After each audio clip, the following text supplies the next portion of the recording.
আগামী 6 জুন মুখোমুখি হতে যাচ্ছে ব্রাজিল বনাম ইকুয়েডর। তবে প্রশ্ন হচ্ছে বর্তমান পরিসংখ্যানে কোন দল কতটা এগিয়ে।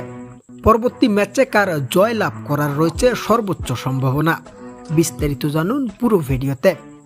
আসন্ন 2026 বিশ্বকাপে নিজেদের কোয়ালিফাইড করতে হলে পরবর্তী ম্যাচ দুই দলেরই গুরুত্বপূর্ণ। তবে ইকুয়েডরের থেকে ব্রাজিলের একটু বেশি গুরুত্বপূর্ণ ম্যাচটিতে জয় লাভ করা, কারণ ব্রাজিলের সামনে মাত্র 4 ম্যাচে তাদের কমপক্ষে 2টিতে জয় নিতে হবে, যেখানে ইকুয়েডর এখন পর্যন্ত 14 ম্যাচে 7 জয় 5 ড্র, 2টিতে হার নিয়ে 23 পয়েন্টে পয়েন্ট টেবিলের 2 নম্বরে অবস্থান করছে। অন্যদিকে ব্রাজিল 14 ম্যাচে 6 জয় 3 ড্র, 5টিতে হার নিয়ে 21 পয়েন্টে তালিকার 4 নম্বরে অবস্থান করছে। ফলে পরবর্তী ম্যাচে ইকুয়েডরের বিপক্ষে জয় নিশ্চিত করা গুরুত্বপূর্ণ ব্রাজিলের জন্য, যেখানে পরিসংখ্যান বলছে ইকুয়েডর ও ব্রাজিল সর্বশেষ এখন পর্যন্ত 5 বার মুখোমুখি হয়েছে। সেখান থেকে ব্রাজিল জয় পেয়েছে 3 বার, পক্ষান্তরে ইকুয়েডর কোনো জয় পায়নি।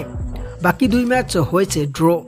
তবে পরিসংখ্যান অন্য কথা বললেও বর্তমান সময়টা ইকুয়েডরের দুর্দান্ত কাটছে।